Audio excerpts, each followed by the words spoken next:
Krishna Kirtana Gana Natana Paro Premamritambo Nidhi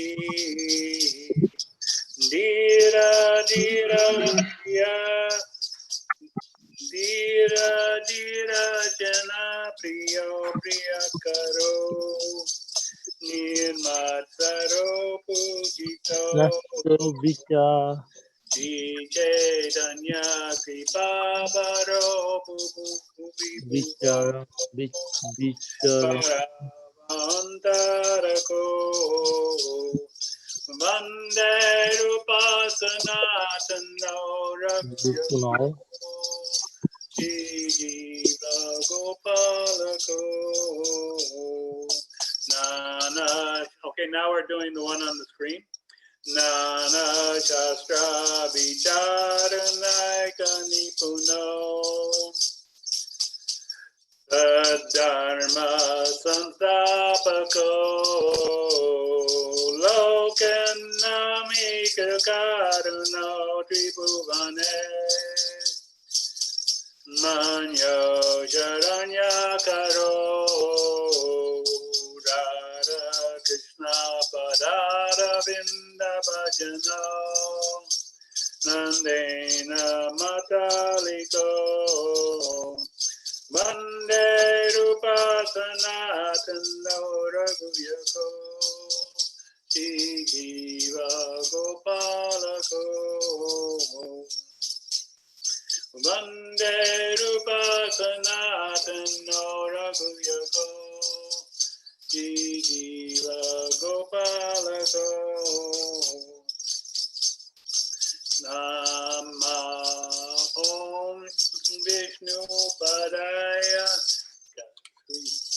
Krishna Pristaya Bhutale Srimate Bhakti Vedanta Swaminiti Namane Namaste Saraswati Deve Gauravani Pracharine Nirviketa Sunyavadi Bhaktacharya Satarine Jaya Sri Krishna Chaitanya Prabhu Nityananda Shri Advaita Gadadara Shivasari Gaura Bhakta Vrinda Hare Krishna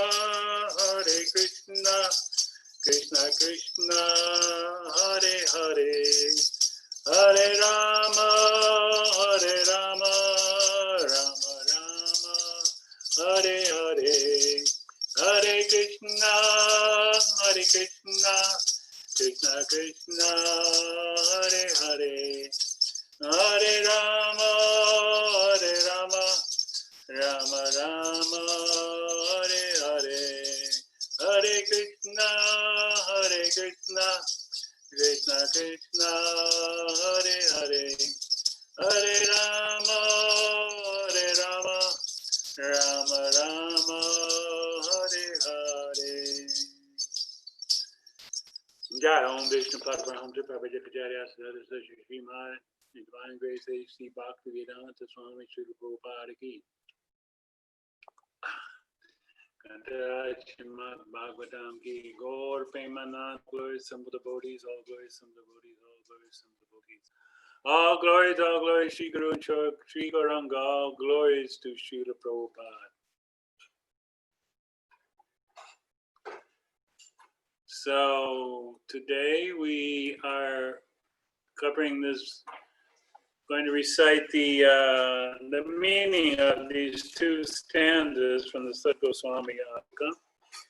I offer my respectful obeisances unto the six Goswamis, namely Sri Rupa Goswami, Sri Sanatan Goswami, Sri Raghunath Bhatt Goswami, Sri Raghunath Das Goswami, Sri Jiva Goswami, Sri Gopal Bhatta Goswami, who are always engaged in chanting the holy name of Krishna and dancing. They are just like an ocean of love of God, and they are both popular with both the gentle and the ruffians, because they are not envious of anyone. Whatever they do, they are all pleasing to everyone, and they are fully blessed by Lord Chaitanya. Thus, they are engaged in missionary activities meant to deliver all the conditioned souls in the material universe. And the translation to Sad Goswami Astikam. I offer my respectful obeisances unto the 6 Goswamis, namely Sri Rupa Goswami, Sri Sanatana Goswami, Sri Raghunath Bhatt Goswami, Sri Raghunath Das Goswami, Sri Jiva Goswami, and Sri Gopal Bhatta Goswami, who are very expert in scrutinizingly studying all the revealed scriptures with the aim of establishing eternal religious principles for the benefit of all human beings. Thus they are honored all over the 3 worlds, and they are worth taking shelter of, because they are absorbed in the mood of the gopis and are engaged in the transcendental loving service of Sri Sri Radha and Krishna. So again, our author of this book, Bhakti Rasamrita Sindhu, is Sri Rupa Goswami, the leader of the 6 Goswamis, and translated into Nectar of Devotion by Srila Prabhupada. So our core verse, Anya Vilasita Sunyam Jnana Karmadi Anavritam Anukulena Krishna Nusilanam Bhakti Uttama. When first-class devotional service develops, one must be devoid of all material desires, knowledge obtained by monistic philosophy and fruit of action. Devotee must constantly serve Krishna favorably as Krishna desires. And our other core verse, Sarvapadi Vinir Muktam Tatparatvaina Nirmalam Krishikena Rishikesha Sevanam Bhaktir Uchyate. Bhakti, or devotional service, means engaging all of our senses in the service of the Lord, the Supreme Personality of Godhead, the master of all the senses. When the spirit soul renders service unto the Supreme, there are 2 side effects. One is freed from all material designation, and one's senses are purified simply by being employed in the service of the Lord. So please take note of these 2 verses. I'm requesting you all, especially those who are taking this class to get credit towards Bhakti Shastri, to memorize the Sanskrit and the English on these 2 verses. So please make your efforts. We repeated them every class. This is the 11th class, so I'm sure you're all familiar with them. So from last week, we presented an overview of the process of Raga Nuga Bhakti and described the appropriate attitude toward practice of Raga Nuga Bhakti for ISKCON devotees. Specifically, Ragatmika Bhakti, defined by Srila Rupa Goswami.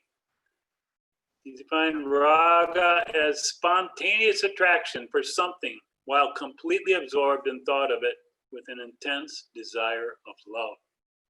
So that's the definition of Raga or Ragatmika.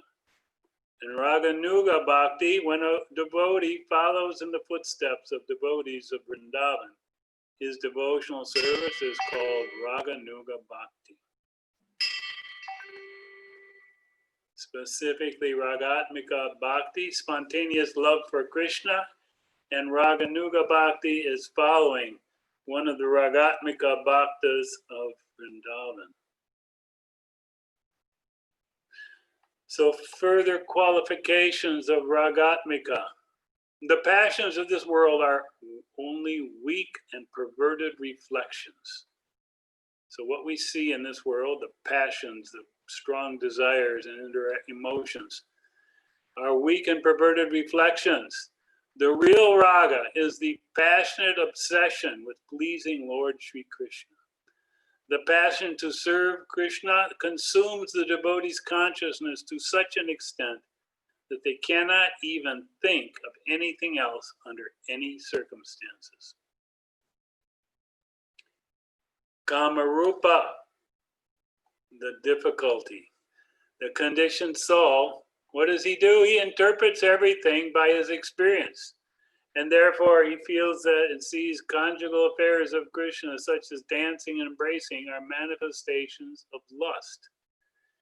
And he hears the pastimes of Krishna and the gopis, and he misinterpreted everything in terms in the context of mundane lust. So that's the indication of conditioned soul. A devotee with some genuine realization in bhakti sees that there really are pure exchanges of unalloyed love. The gopis' internal motivation is radically different from mundane lovers, and externally only it appears to be similar. So again, material lust versus spiritual lust is like iron versus gold. The selfish desires of material lust versus the selfless desires of spiritual lust. In the mundane world, selfish spiritual world, every action is selfless, exclusively for the Supreme Lord's pleasure.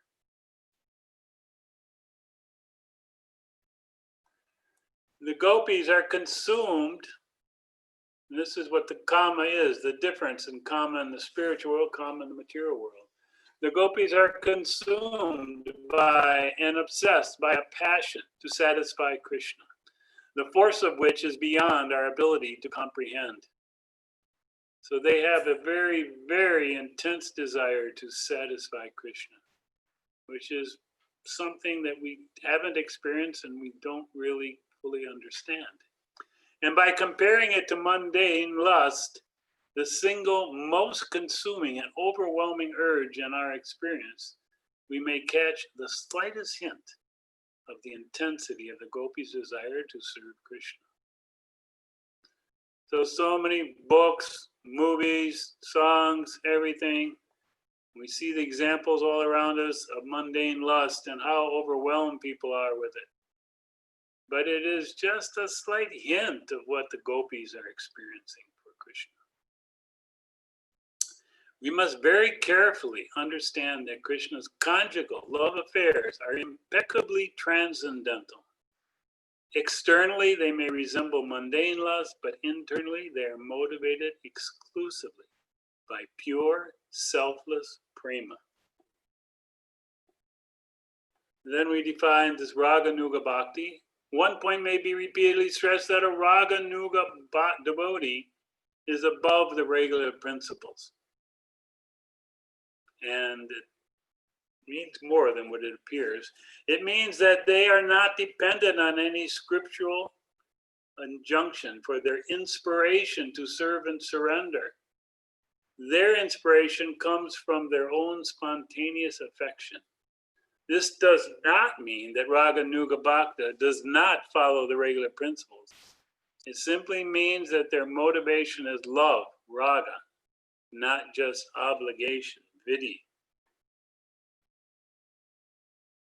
And finally, we have this comparison here. What is Raga Nuga Sadhana Bhakti versus Vaidhi Sadhana Bhakti? They're different paths, slightly different. Externally, they seem very similar, but internally, the moods are different. Raga Nuga Sadhana Bhakti means that there is a stage called Anartha Nivritti, which I'm sure you're all familiar with, which means the disappearance of all the material contamination in one's heart.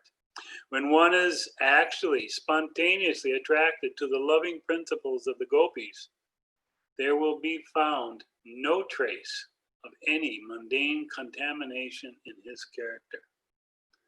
So this person who is performing Raganuga Sadhana Bhakti is completely pure in heart. And then we talked about 6 different forms of spontaneous emotions.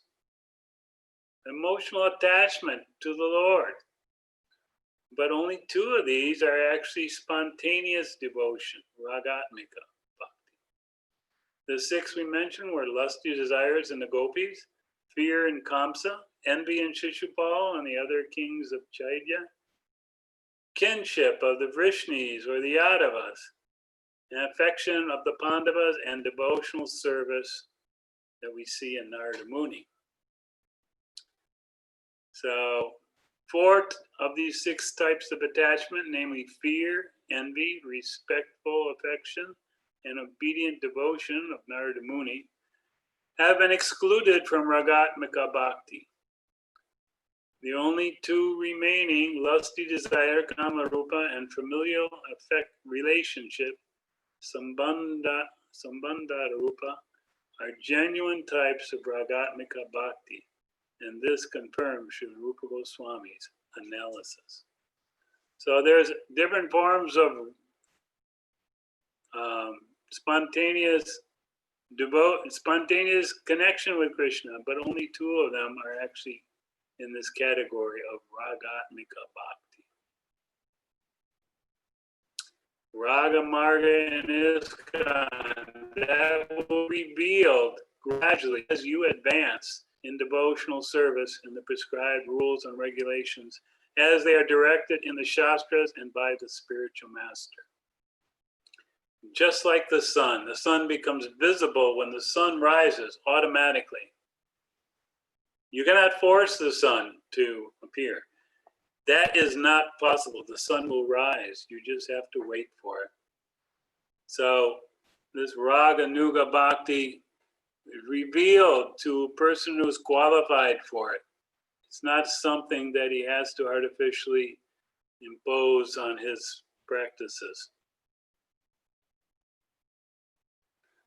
Any questions about this whole review from last week?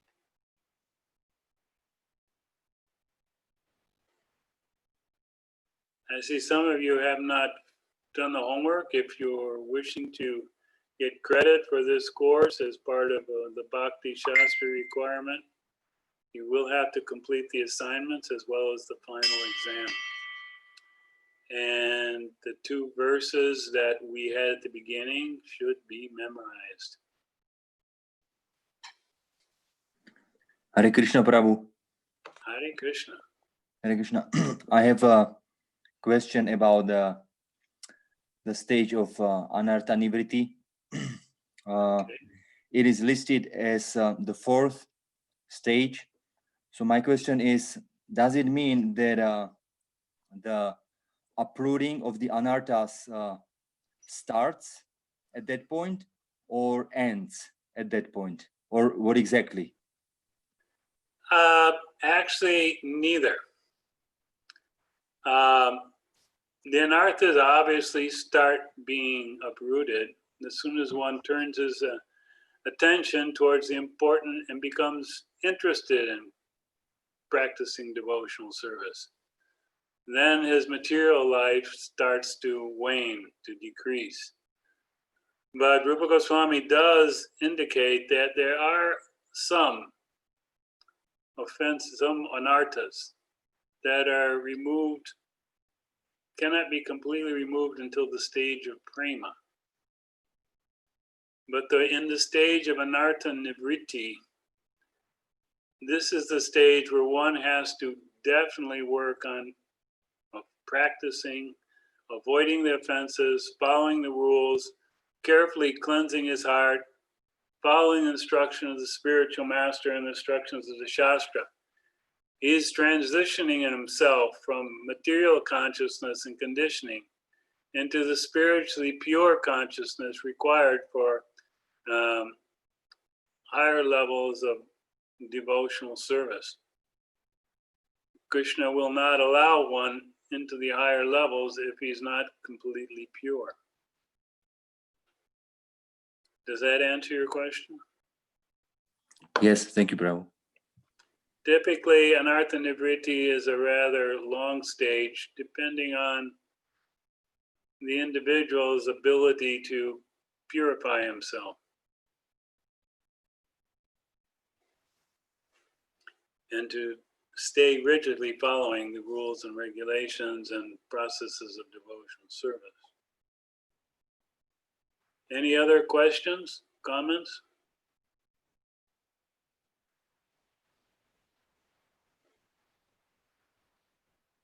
If not, we'll go on. So this is the last lesson in the series on Nectar Devotion. Nectar Devotion, typically for Bhakti Shastra, we stop after chapter 19. After chapter 19, it goes into more details of the experiences of the devotee in the stages of Bhava, and specifically in Prema, and additional features in that regard. I do encourage you to study them, read them, but they will not be part of this series, of this class.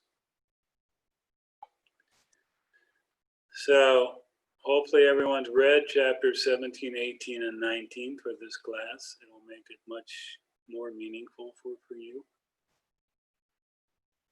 There are some assignment for this week, and then there will be a final exam in 2 parts. One part is open book, and the other part should be without using any references. One should just be able to sit without any other references and write that exam for about an hour, hour and a half. We will discuss with those who want to complete it the situation so that they can do this. So Bhava Bhakti, we've talked about. Bhava Bhakti, Shuddha Sattva Visheshatma, Prema Suryamsu Samya Bhak, Ruchi Bees Chittam Mashrinya Krit Aso Bhava Uchyate. When devotional service is executed on the transcendental platform of pure goodness, it is like a sun ray of love for Krishna. At such a time, devotional service causes the heart to be softened by various tastes, and one is then situated in bhava. So these tastes are tastes of devotion to Krishna, emotions and feelings for Krishna, relationships with Krishna. These are discussed in more detail in the later parts of the Nectar of Devotion. But just know that the heart becomes then open to these experiences because the devotee is in pure goodness. So, Shuddha Sattva Visheshatma, Lord's internal potency, Sambit and Vladini, descends into the devotee's heart. Because his heart is in pure goodness, then these potencies can reside there. This attachment is very confidentially kept by Krishna and bestowed only upon pure devotees. Even ordinary devotees cannot have such a pure attachment for Krishna. So again, this is just reminding us that this is a very elevated, completely surrendered, purified heart. Brahma Suryamso Samyabhak. Bhava is the onset of prema. So we talked about the bhava stage. And that is the stage at which one begins to awaken to deep experiences in his love for Krishna that's beginning to blossom. So again, it's like the sun's ray, very similar to the ray of the sun. It's not the sun, but the ray has a lot of potency to illuminate and to heat, as the sun does. In this connection, there is a statement in the Tantras that ecstasy is the first symptom of pure love for the personality of Godhead. So the devotee experiences divine ecstasy. This is not something artificially concocted, as we discussed last week. Anybody remember that? What is the term for those who artificially display these? couple of you finished the homework. You should be able to remember that. Prakrita Sahajiya. Prakrita Sahajya. Thank you. They take it a little cheaply, like some dramatic performance or whatever, and they try to impress others with their symptoms, but they're not real. Chitta masrinya krit aso bhava. In that stage, one is sometimes found shedding tears or shivering. Bhava Bhakti, Lord's internal potency of Samvit and Ladini descends into the devotee's heart. So Bhava is the onset of prema, just the first stage the last stage prior to prema, and it causes the heart to be softened. Now we have a question from my wife, Ananta. Is this revealed to other people? Can we see it happening? Well, we discussed that last week, that the devotee in these stages keeps this very confidential. He's not advertising it. He's not displaying it in public, these symptoms. He tries his best to control them and to keep them unknown to others. Prabhupada generally did that. There were rare occasions when his ecstatic feelings were so great that he could not contain them. And then we would see his crying or become stunned. But generally that didn't happen, although we know that Prabhupada was on the topmost level.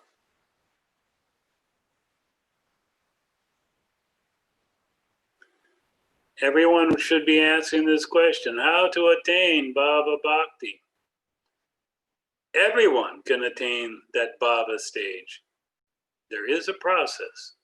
This process is described by Rupa Goswami, how to come to the Bhava stage. The Bhava stage means just prior to perfection, prema. One must come to the Bhava stage, and the next step is perfection. The next stage is full perfection. So how to come to this Bhava stage? That is Srila Rupa Goswami as described. Adau Shraddha. First of all, a little faith.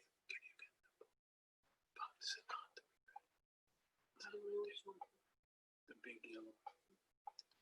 So it begins with the Adau Shraddha. What does that mean? A little bit of faith. One comes in contact with the devotees and gets a little faith. Anyone can say some ways in which this faith is inspired in the heart. Anyone can give some example.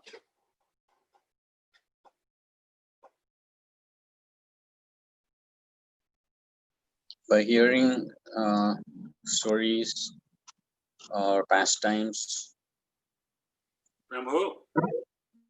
of Krishna from a pure devotee. From a pure devotee, yes. We don't attend the seminars, the Bhagavad Saptas by those who are not pure devotees, because those will contaminate our heart.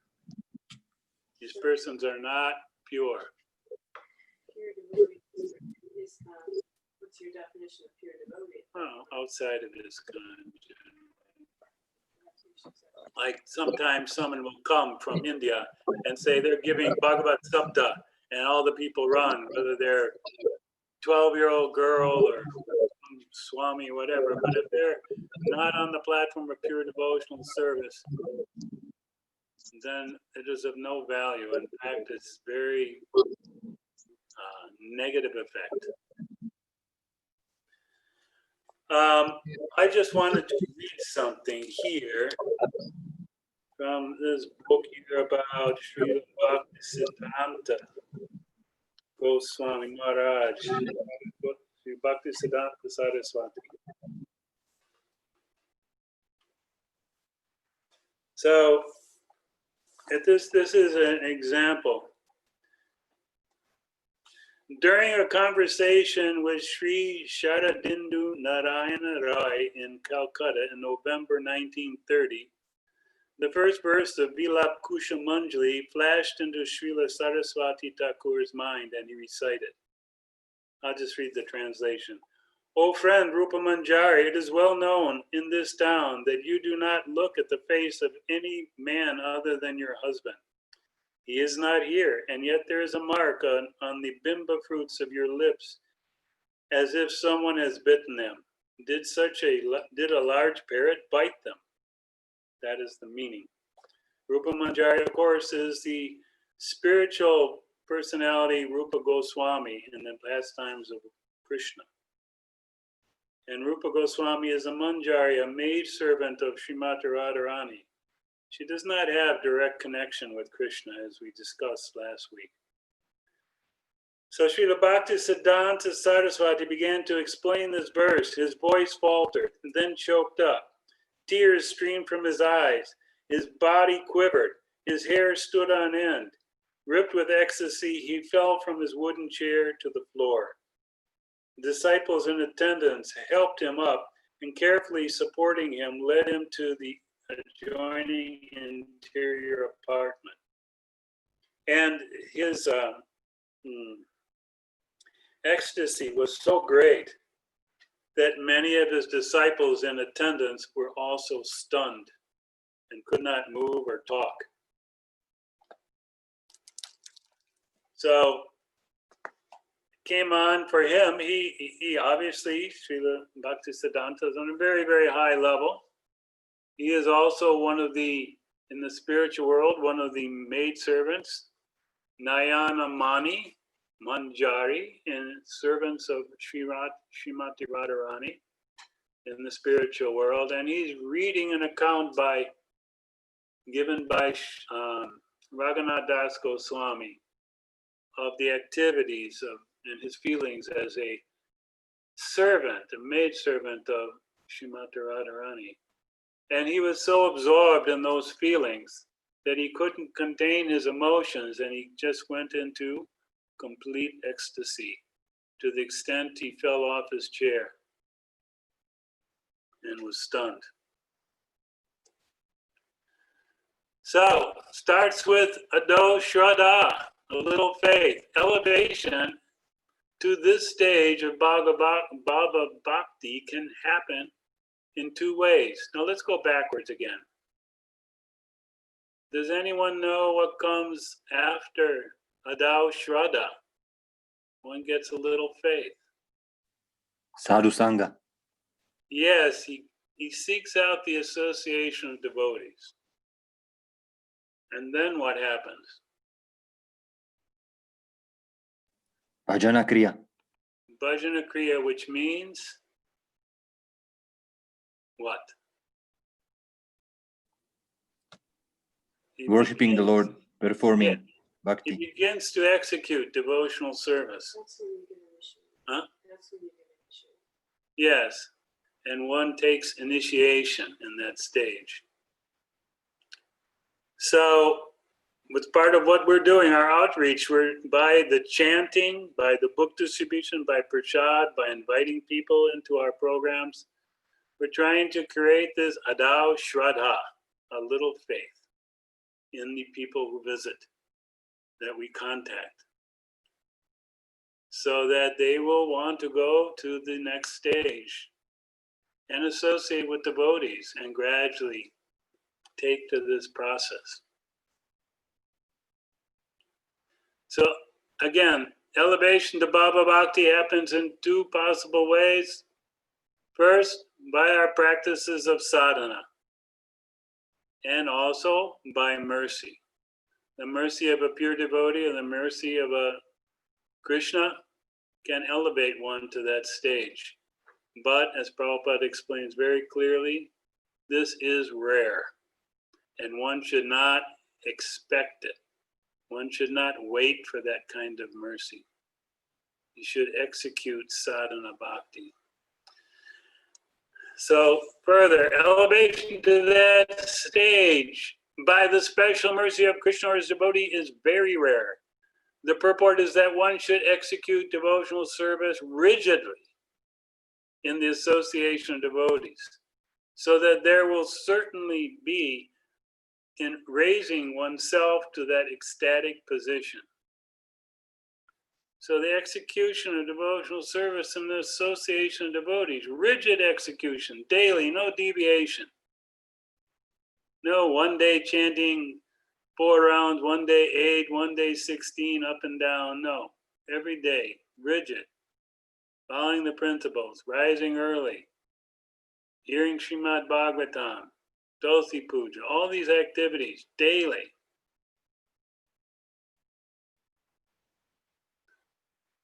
What happens in the stage of Bhava? As we heard from the example of Srila Bhaktisiddhanta, Asta Sattvika Bhava. In this connection, they experience the eightfold symptoms, including tears, hair standing on end, etc. But in this connection with some unscrupulous neophytes imitating the above symptoms for cheap adoration. This happened actually. Some lady visited one of our temples when Prabhupada was with us in person. And she started like rolling on the ground and crying and making all kinds of noise. And Prabhupada didn't like that. Basically, he said, throw her out. So not only Srila Vishnubhad Chakrabarti, but also Srila Rupa Goswami treats them very critically, these imitations. Sometimes all the above 8 symptoms of ecstasy are imitated by mundane devotees. Sometimes, they have the evening kirtans in Vrindavan in front of the deities, and all kinds of guests come during that kirtan. Sometimes people put on some kind of shows and devotees know which ones are serious, and the ones who are not may be asked to leave. Rupa Goswami next describes the characterization of a person who has actually developed his ecstatic love for Krishna, and the characteristics are as follows. What are the symptoms? These are not imitated by these cheap sahajas. Avyartha kalatvam, utilization of his time 24 hours in devotional service, 24/7. He won't allow himself to be engaged in Maya, in activities just for his own sense gratification. He does not do any of that. Shanti, the perseverance in spite of all challenges.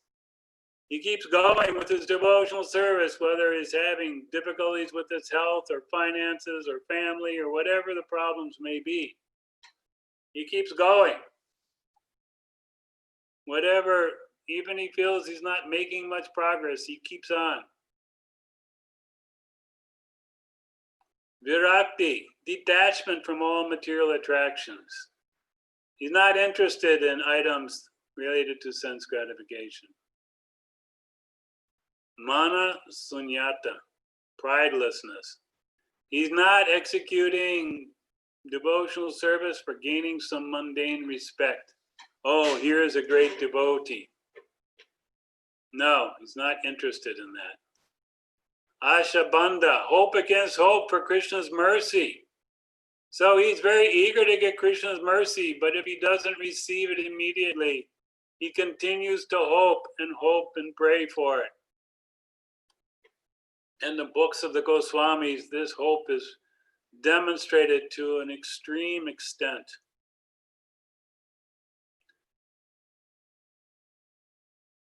I know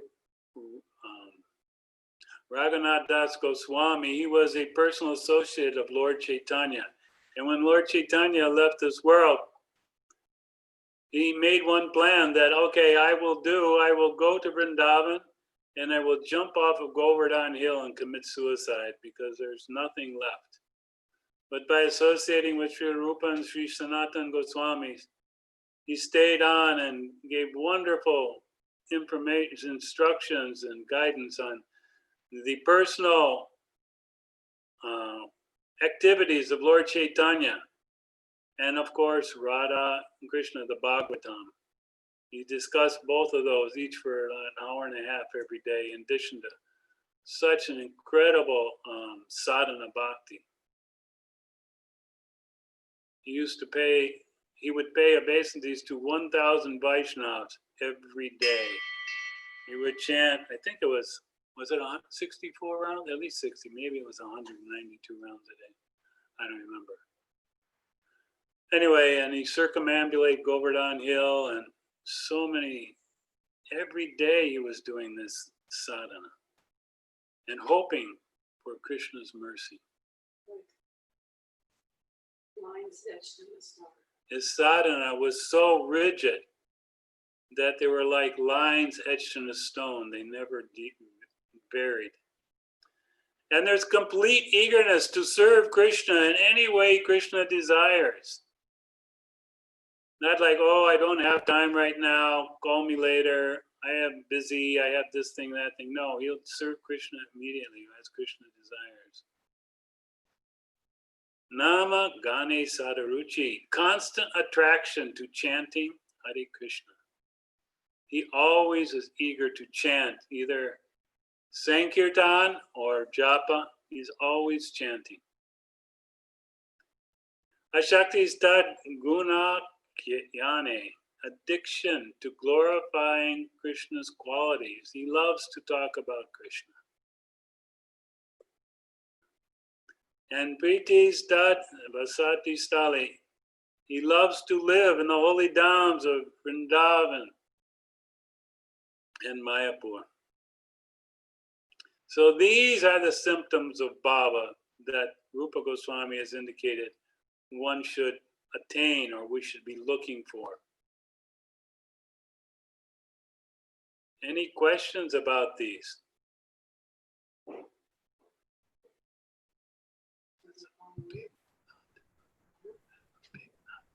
Hare Krishna. Thank you. Hare Krishna. Maybe I missed it, or I'm not sure if we covered. Are there these are really wonderful symptoms? Are there symptoms in other stages as well? Like, what are the main symptoms in different stages of bhakti?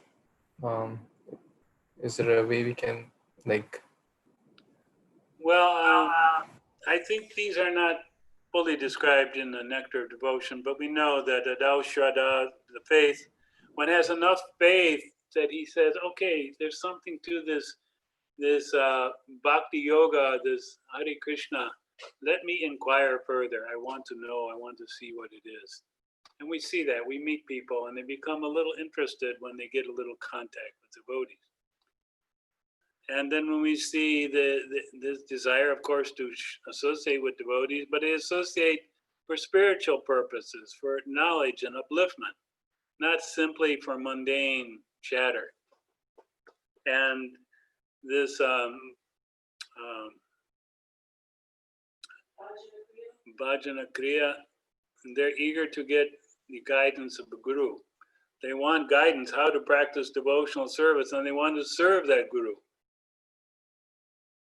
I have actually some material that gives a very in-detailed description of exactly Prabhupada's moods of relating to his disciples.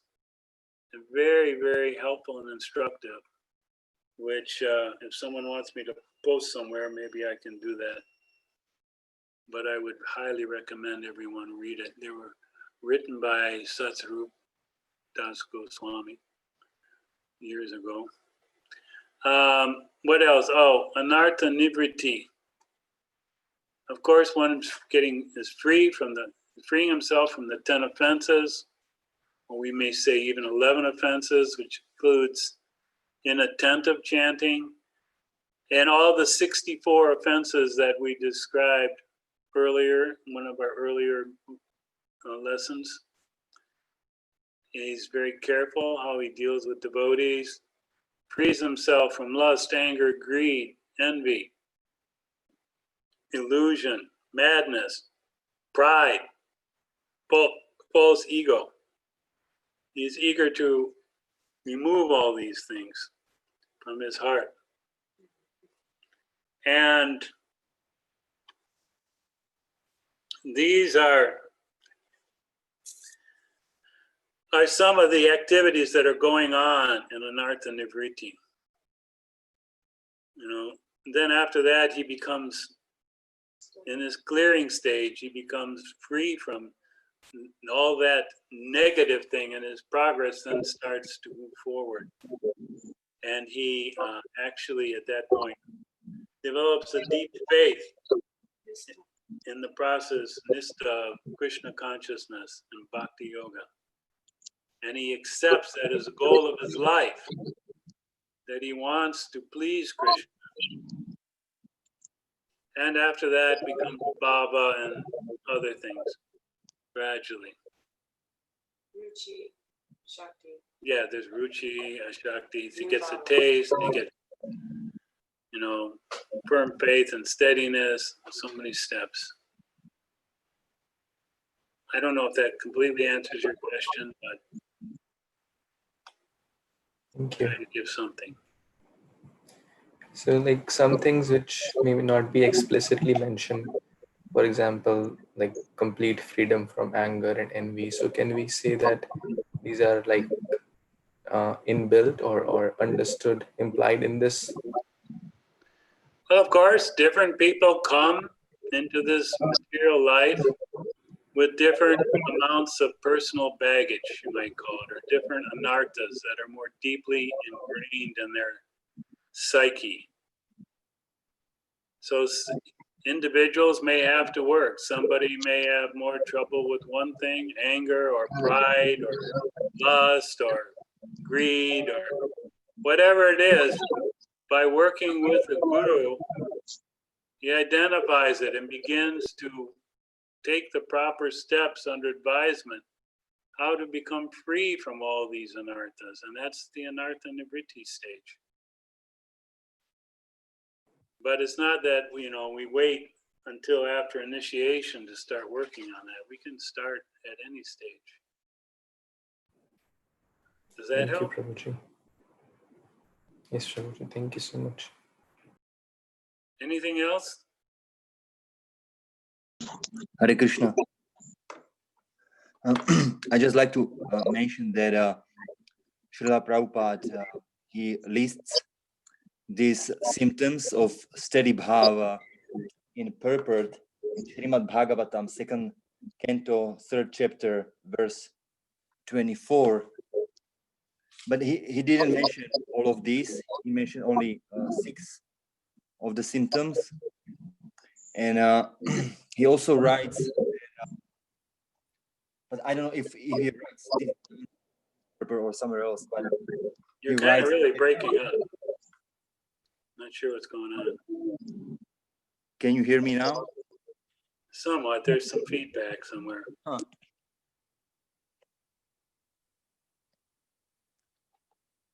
Hello? Yes. Okay.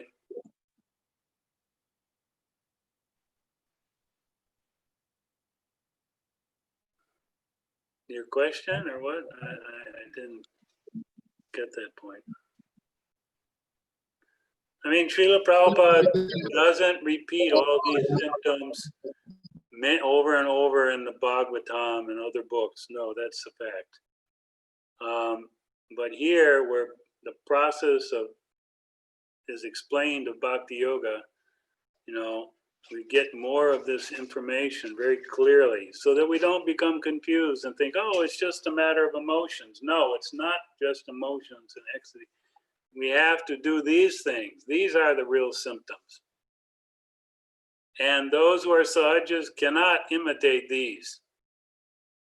You'll find they're not able to do these. That's why they're sahajas.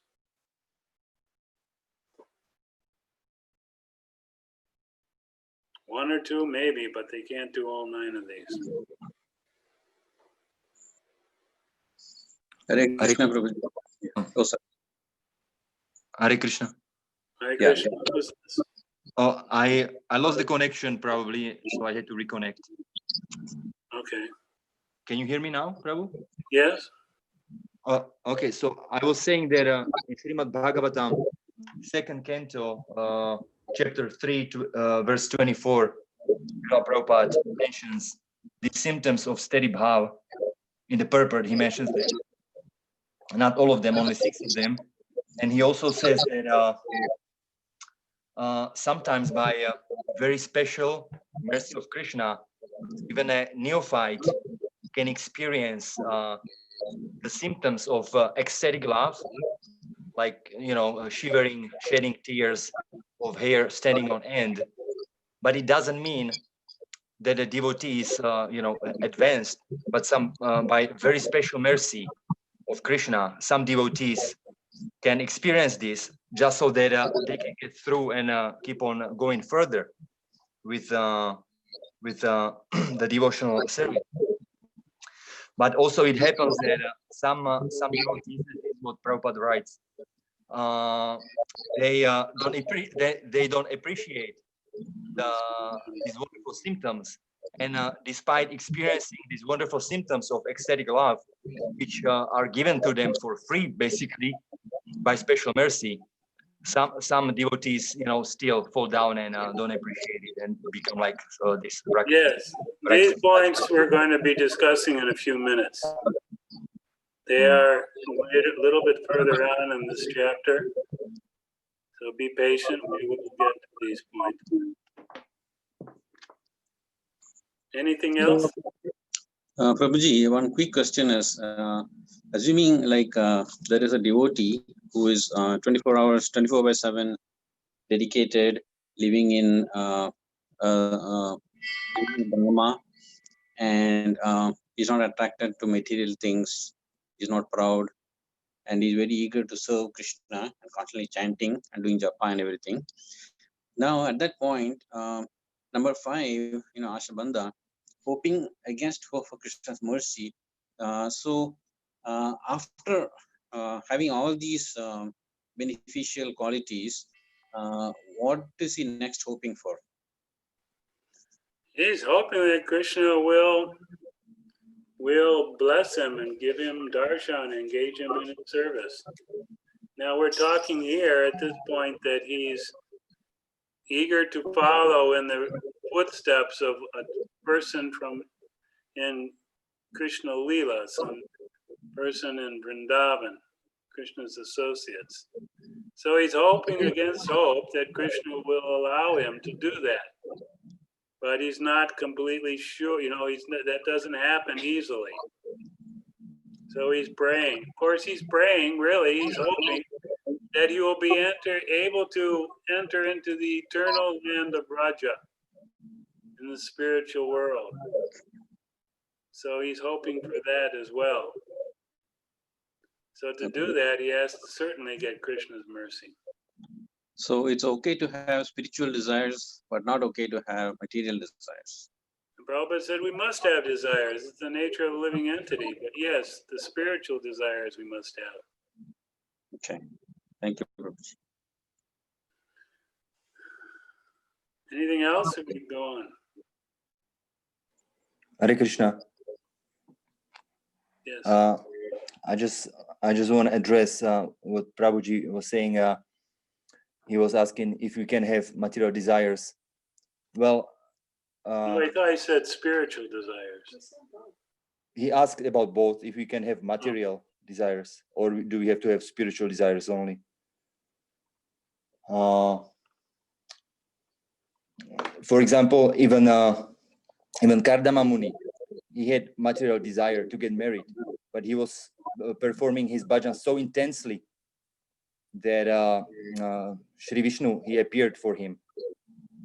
So I just want to say that it is written in the scriptures that even if we have material desires, we have to approach Krishna with them, and the material desires will get purified.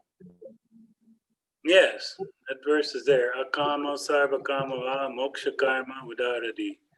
That approach Krishna with no desires, all material desires, or desire for liberation.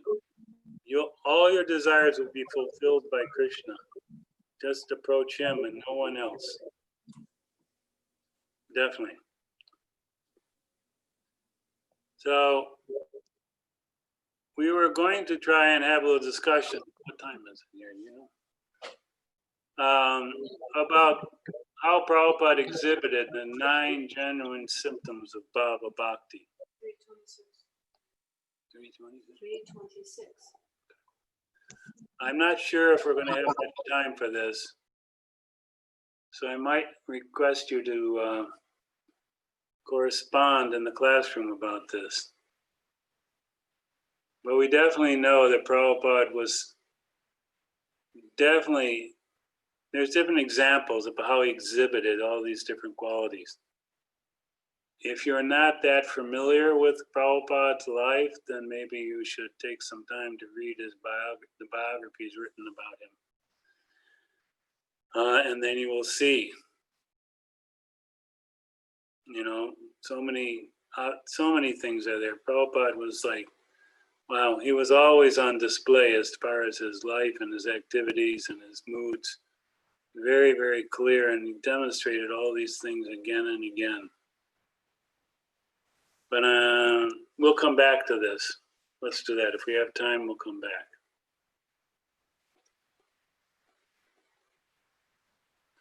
So, and Manmohan was talking about, there's this Ratyabhas, imitation of Baba. Sometimes a devotee is there, or a non-devotee even, who seems to imitate, have these feelings of Baba. Sometimes it is found that a person actually is attached to material enjoyment or salvation, has the good fortune to associate with pure devotees while they are engaged in chanting the holy name. At that time, simply by the association of such a pure devotees, the moonlight rays from the pure devotee's heart reflect on him. And by the influence of the pure devotee, he may show some likeness of attachment. By the association of pure devotees, attachment for Krishna can be aroused. But if one commits an offense at the lotus feet of devotee, one's shadow attachment or para attachment can be extinguished. So we see, or we may even experience that when we're in an association of advanced devotees, we have experiences, spiritual experiences that are different than what we've ever had. We may feel some ecstasy in different forms. We may feel a great interest in Krishna and the other activities of glorifying Krishna, very enthused for service. I mean, we see this very commonly in Guru comes, or the devotee comes in association with Guru especially, then suddenly his enthusiasm for service and activities and hearing about Krishna greatly increases. And this is called shadow attachment.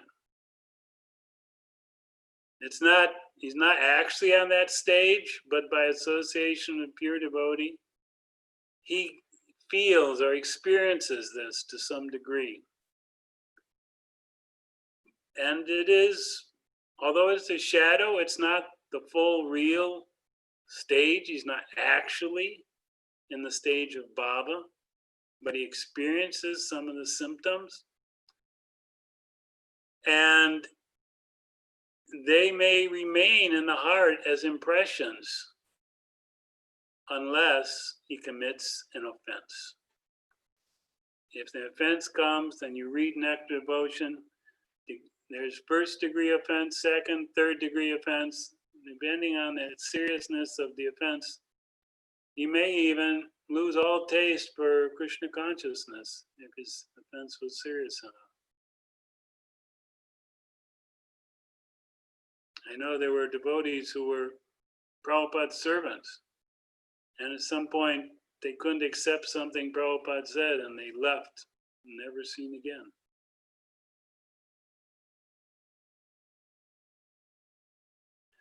A person, and okay, so any questions about this Ratyabhas?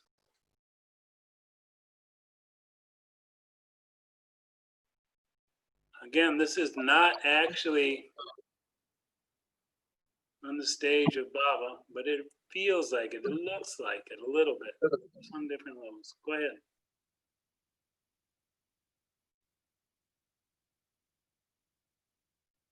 No one? You all completely understand this? So Prabhuji, like you said, first degree offense, second degree offense, third degree offense. not sure I remember what those degrees of offenses are. Well, they're mainly rated by the type of reaction that happens.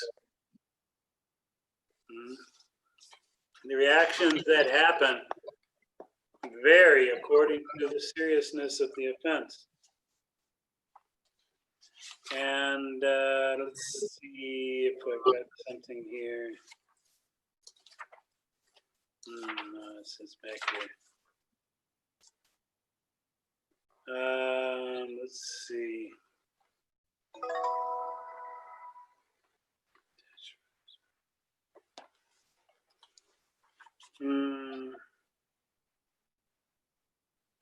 I don't have that completely handy here, I apologize.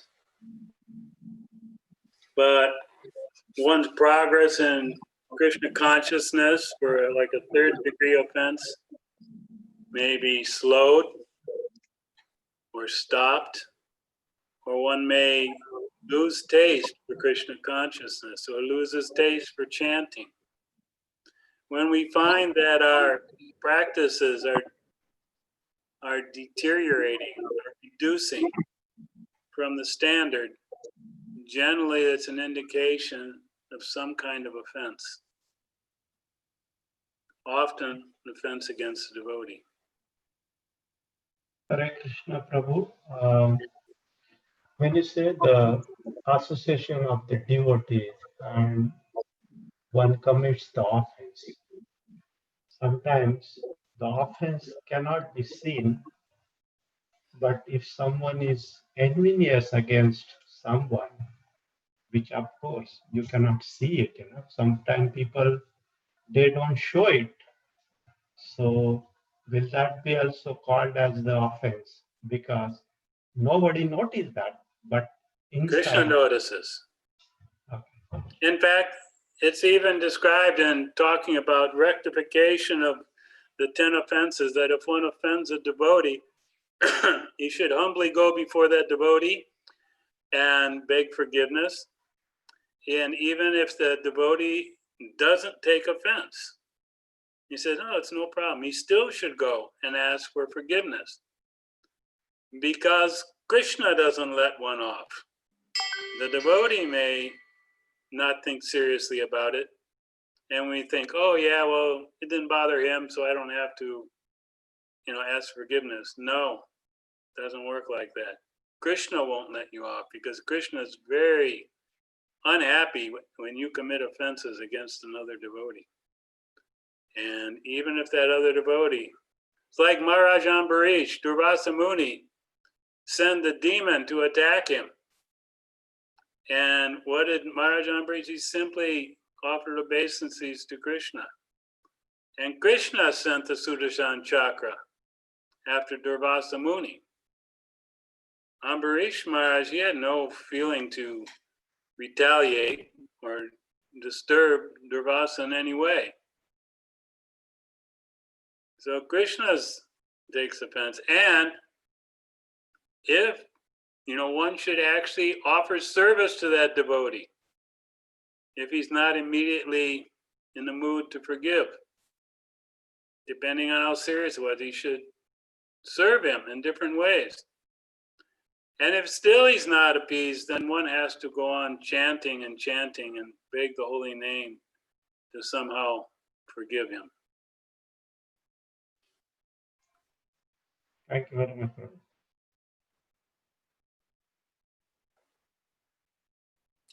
Any other questions? Hare Krishna.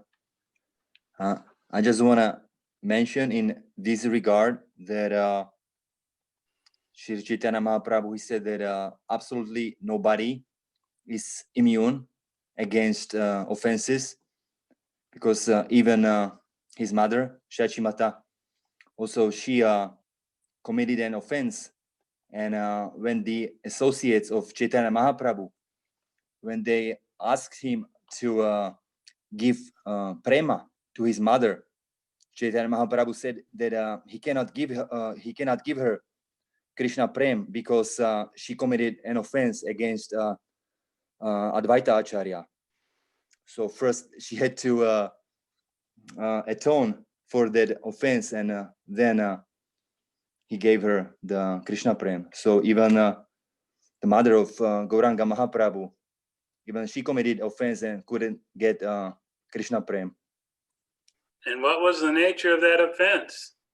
She was unhappy with Advaitacharya because he encouraged Mahaprabhu to take sannyas.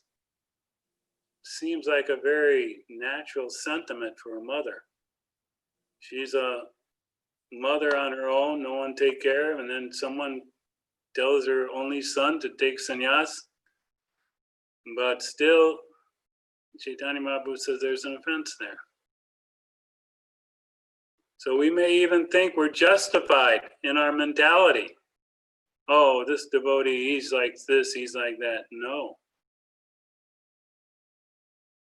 There's no justification for offenses.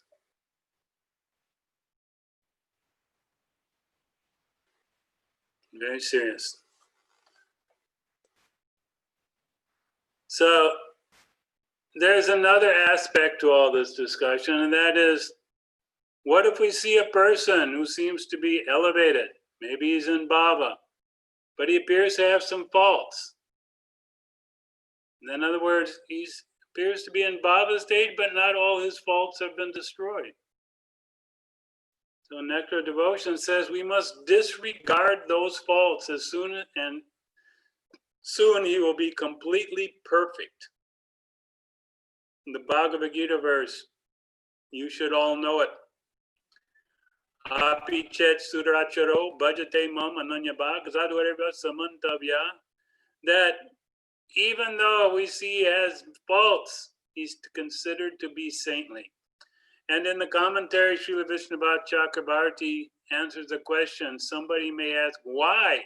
We may see he's a debauchee number one. We may see he's a woman hunter. We may see so many terrible things in him. Why do I have to consider him saintly? He's not acting like a devotee. And Vishnubhat Chakrabarti says, because Krishna says you must do that. It's Krishna's order. You must consider that person saintly, even though he appears to have faults. In other words, be careful about committing offenses when we think somebody has fallen, and we can talk about them and criticize them. If they continue to execute devotional service, then they're saintly. Any question about that?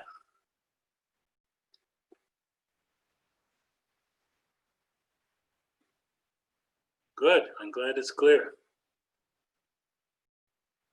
Prema Bhakti. Samyan ma Srinita Swanto Mamatwas Twatishayana Kita Bhava Saeva Sandratma Budai Prema Nigadyate. When that bhava softens the heart completely, so this high level of Krishna consciousness and bhava stage, that loving sentiments for Krishna soften the heart so much, he becomes endowed with a great feeling of possessiveness in relationship to the Lord. And he becomes full of this very much condensed and intensified feelings of bhava. And that is called prema, love of Godhead, by learned scholars. So the difference in the lower stages, one is working towards or achieves this mood of I am Krishna's. But in the mood of prema, in the stage of prema, one thinks Krishna is mine. It is a different mood. He feels possessive of Krishna. He'll not expose himself, this is Krishna, he won't expose himself, but if you attain the stage of prema, then you will see him. How will you see him? Sadaiva, always. Not that for 2 minutes I see Krishna. and Krishna then disappears, no more. No, not like that.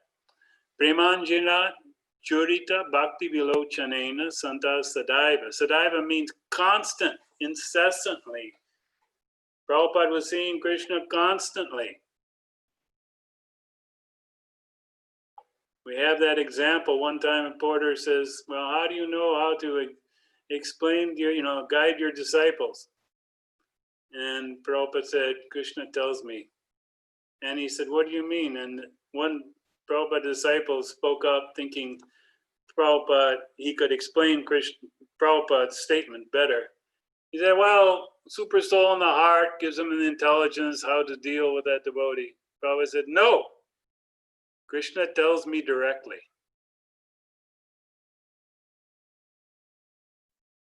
So, constant association with Krishna.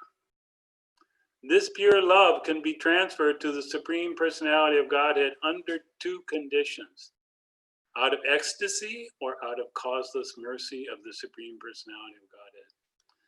In other words, this attainment of prema bhakti can come out of gradual development of ecstasy from bhava, and that's coming from vaidhi sadhana, or it can come simply out of the causeless mercy of the Supreme Lord. If he wishes to give one bhakti, then nobody can stop it. Again, here is the idea. There's bhava, which proceeds to prema and comes from vaidhi sadhana, daily practice, devotional service, rules and regulations. And then there's raganuga sadhana, where one has the motivation to please Krishna. And then one may just get the special mercy of Krishna and go directly to prema. But Prabhupada says, don't expect that. We should always act as if everything depends on our execution of our sadhana. So 2 types of prema bhakti. One type comes from bhava, from vaidhi sadhana, our own practices, strict practices, following the principles. That's called Mahatmyam Jnana Prema, knowledge of Krishna's greatness.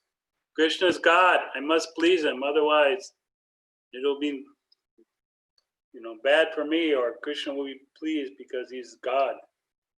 And then Raganuga, that direction. Kevala Prema, undeviated meditation. He's just absorbed in Krishna and pleasing Krishna. 2 different routes. So although this development from this Adau Shraddha all the way to Prema Bhakti, although there are many different processes for developing love of Godhead, have been explained so far, Srila Rupa Goswami now gives the general description how one can best achieve such a high position. The beginning of ecstatic love of God is basically faith. And that we've heard earlier, Adau Shraddha. And after faith, what does one do? Anyone can say?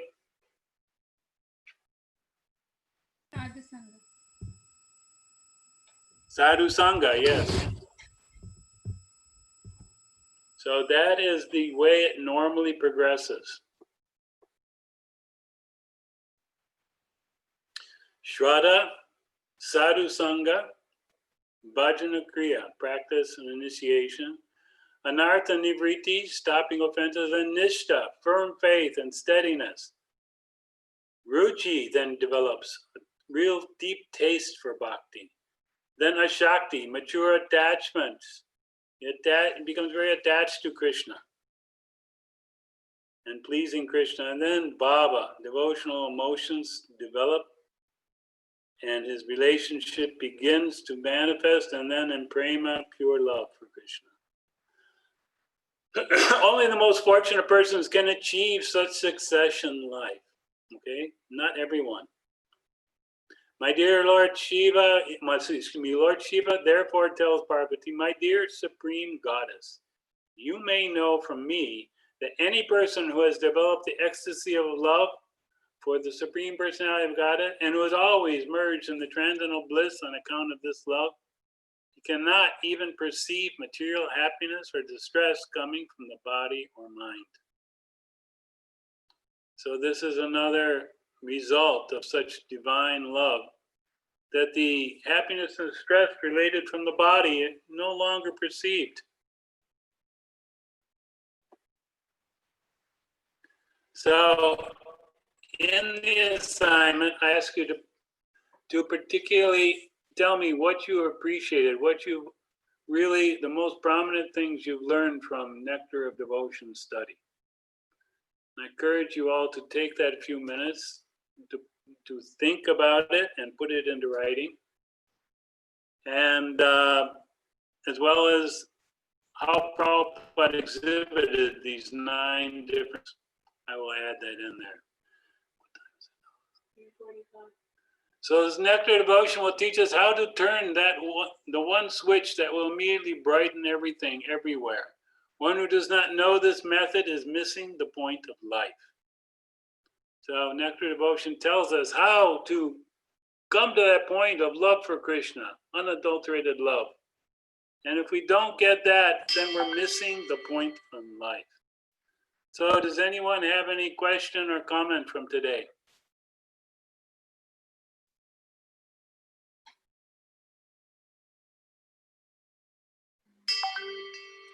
I do have another meeting to attend at 4 o'clock.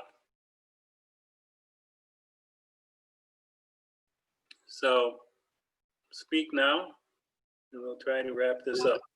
So thank you, Prabhuji, for a nice session and teaching us the Nectar Devotion's essence. Thank you. You're welcome. I hope you all appreciated this. I felt it was very important that you all learn the secrets of Nectar of Devotion.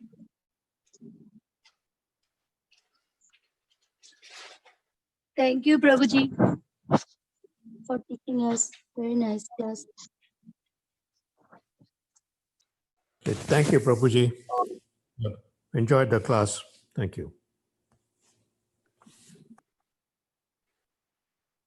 So even if you don't intend to take a grade in this course, do look at the tests when I post them. Those who are taking them for credit, please let me know, because the closed book session should be a little bit, you'll be on the honor system, that you're not using other references to answer the questions. And we can discuss whether you're all ready in a few weeks' time to begin Nectar of Instruction, a much shorter book, 11 verses. And this will be a very helpful set of instructions.